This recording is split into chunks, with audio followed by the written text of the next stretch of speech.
ఏ కమ్యూనికేషన్లు లేని రోజుల్లో కేవలం post card, inland cover, land phone మాత్రమే ఉన్న రోజుల్లో,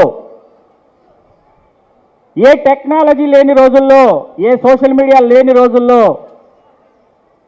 ఉమ్మడి ఆంధ్రప్రదేశ్కి 8 మంది మన సామాజిక వర్గం నుంచి మంత్రులు, ఒక డీజీపీ, ఒక కేంద్ర మంత్రిని అందించినటువంటి వ్యక్తి శక్తి మిర్యాల వెంకట్రావు గారు. జోహార్ మిర్యాల వెంకట్రావు గారు. దయచేసి హర్షధ్వానాలతో. నేను అన్నాను, సార్ 89 to 94 టెన్యూర్లో ఒక ముఖ్యమంత్రిని ఇచ్చేస్తే ఓ పని అయిపోయేది కదా. ఆ తర్వాత చాలామంది ముఖ్యమంత్రులు వచ్చేవాళ్ళు ఉంటే ఆయన మాట అన్నారు, రాజీవ్ గాంధీ గారు బతుకుంటే ఆ కల కూడా నిజమయ్యేది. వి హనుమంతరావు గారు, పి శివశంకర్ గారు ముఖ్యమంత్రి అయిపోయేవారని చెప్పి ఒక ముఖ్యమంత్రిని సాధించుకోవడం మినహా మిగతా అన్నీ సాధించి చూపించినటువంటి వ్యక్తి మిర్యాల వెంకట్రావు గారు. ఆయన ఉమ్మడి ఆంధ్రప్రదేశ్ ఆయన పర్యటించి ఈ స్థానం మాది, ఈ నియోజకవర్గం మాది, ఈ జిల్లాలో మేము ఇంతమంది ఉన్నామని చెప్పి సాక్షాత్తు రాష్ట్ర రాజకీయాల్ని శాసించే రెడ్డి కమ్మ ముఖ్యమంత్రుల్ని నిలదీసి వాళ్ళ చొక్కా కాలరు పట్టుకొని నిలబెట్టి సీట్లు సంపాదించిన మగాడు ఎవరైనా ఉన్నారంటే వన్ అండ్ ఓన్లీ మిర్యాల వెంకట్రావు గారు. ఎందుకు ఈ విషయం చెప్పానంటే, వంగవీటి మోహన రంగారావు గారిని కార్పొరేట్ ఎన్నికల్లో గెలిపించుకోవడానికి చేసిన కృషి, వంగవీటి మోహన రంగారావు గారిని శాసనసభ్యుడిగా గెలిపించుకోవడానికి చేసిన కృషి, ఆయన జైలు గోడల మధ్య ఉండి వంగవీటి మోహన్ రావు గారు జైలు గోడల మధ్యలో ఉంటే ఆయన కార్పొరేటర్గా ఆయన గెలిపించడం సాధారణ విషయం కాదు ఆ రోజు ఉన్నటువంటి రాజకీయాల్లో. 1985 ఎన్నికలంటే ఎన్టీ రామారావు గారి ప్రభంజనం, తెలుగుదేశం పార్టీ ప్రభంజనం. ఆ ప్రభంజనంలో విజయవాడ నడిపొట్టున వంగవీటి మోహన రంగారావు గారు శాసనసభ్యుడిగా గెలిచారంటే పీడిత, తాడిత, బడుగు, బలహీన వర్గాల ఆశాజ్యోతిగా ఈ నాయకుడిని కాపాడుకోవాలని ఆ రోజు ప్రతి ఒక్కరూ ఎలుగెత్తి విజయవాడకు తరలించి అతన్ని గెలిపించుకున్నటువంటి చారిత్రక సందర్భం అది. అటువంటి మహానాయకుడిని కాపాడుకోవడానికి జూలై 10వ తేదీ కృష్ణానది తీరాన విజయవాడ నగరంలో తలపెట్టినటువంటి కాపునాడుకి ఆ రోజు తెలుగు నేల మీద ఉన్నటువంటి కులస్తులందరూ 20 లక్షల మంది ఆ సభకు వచ్చి దద్దరిల్లిపోయేలా ఇది మా జాతి తెగువ అని వాళ్ళు తెలియజెప్పారంటే అది జాతి పౌరుషం, అది జాతి ఔన్నత్యం, అది జాతి తెగువ.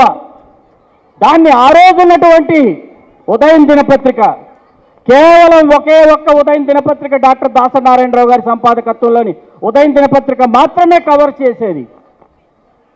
ఈ జాతి బలపడితే, ఈ జాతి ఎదిగితే, ఈ జాతిలో చైతన్యం వెల్లివిరిస్తే, ఈ జాతిలోంచి ఒక ముఖ్యమంత్రి బయలుదేరితే తర్వాత తరతరాలకు ఈ జాతి తర్వాత పీడిత, తాడిత, బడుగు, బలహీన వర్గాల వాళ్ళు ముఖ్యమంత్రి పీఠంపై కూర్చుంటాయని భయపడిపోయినటువంటి మిగతా సామాజిక వర్గాల వాళ్ళు కుట్ర చేసి వంగవీటి మోహన్ రంగారావు గారిని అంతమొందించారు. జోహార్ వంగవీటి మోహన రంగా, జోహార్.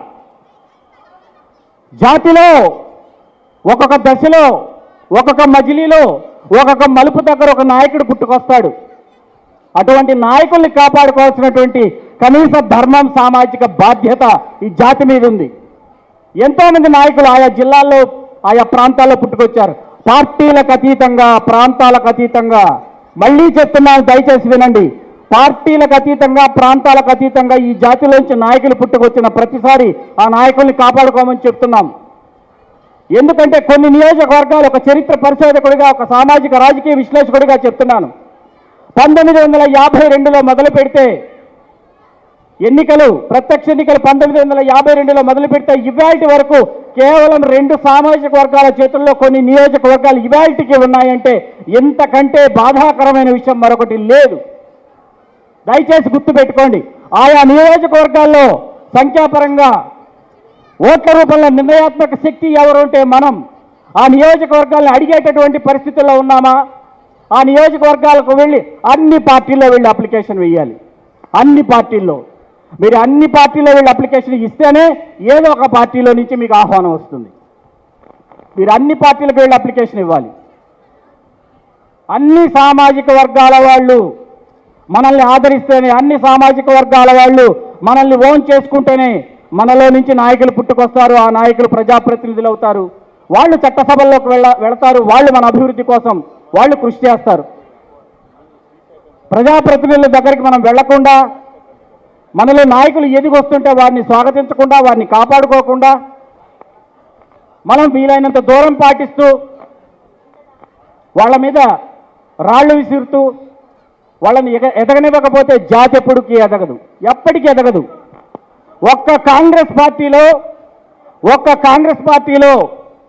జి రాజారాం గారు మొదలుకొని మెగాస్టార్ చిరంజీవి గారి వరకు 10 మందికి పైగా ముఖ్యమంత్రి కుర్చీకి చేరువగా వెళ్ళొచ్చేసారే కానీ ముఖ్యమంత్రి కాలేకపోయారంటే దీనికి బాధ్యులు ఎవరన్న విషయం మీరు ఒక్కసారి మీ ఆత్మల్ని మీరు పరిశీలన చేసుకోవాల్సినటువంటి అవసరం. జి రాజారాం గారు, వి హనుమంతరావు గారు, పి శివశంకర్ గారు, అనంతల మదన్మోహన్ గారు, డి శ్రీనివాస్ గారు, దాసనారాయణరావు గారు, కన్నా లక్ష్మీనారాయణ గారు, బొత్స సత్యనారాయణ గారు, చిరంజీవి గారు, ఎంఎం పల్లంరాజు గారు 10 మంది ముఖ్యమంత్రి పీఠానికి చేరువగా వెళ్ళి వెనక్కి వచ్చేశారు.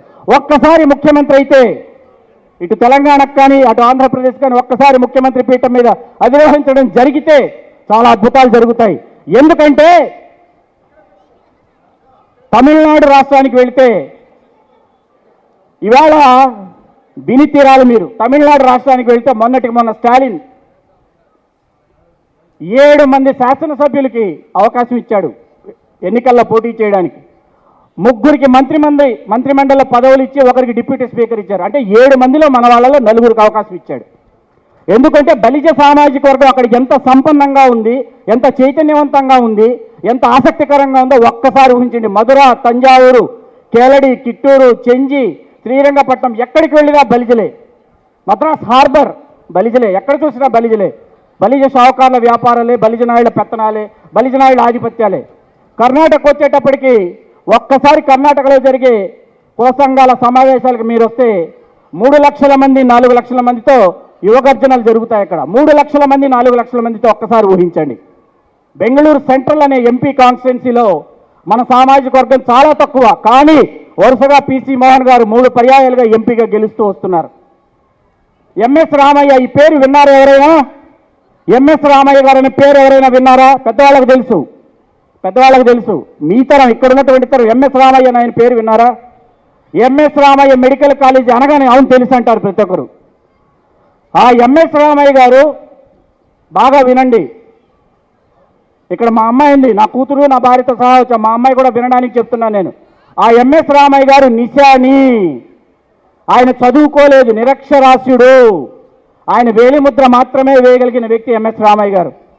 అటువంటి ఎంఎస్ రామయ్య గారు నేను చదువుకోలేదు, నేను కష్టపడి సంపాదించి నేను కాలేజీలు కట్టి నా కాలేజీలో వేల మంది లక్షల మంది పిల్లలు చదువుకొని వెళ్ళాలని కట్టినటువంటి కాలేజీలే ఎంఎస్ రామయ్య విద్యా సంస్థలు. ప్రపంచమంతా ఇవాళ సగర్వంగా చూస్తోంది బెంగళూరు వైపు, ఎంఎస్ రామయ్య విద్యా సంస్థల వైపు.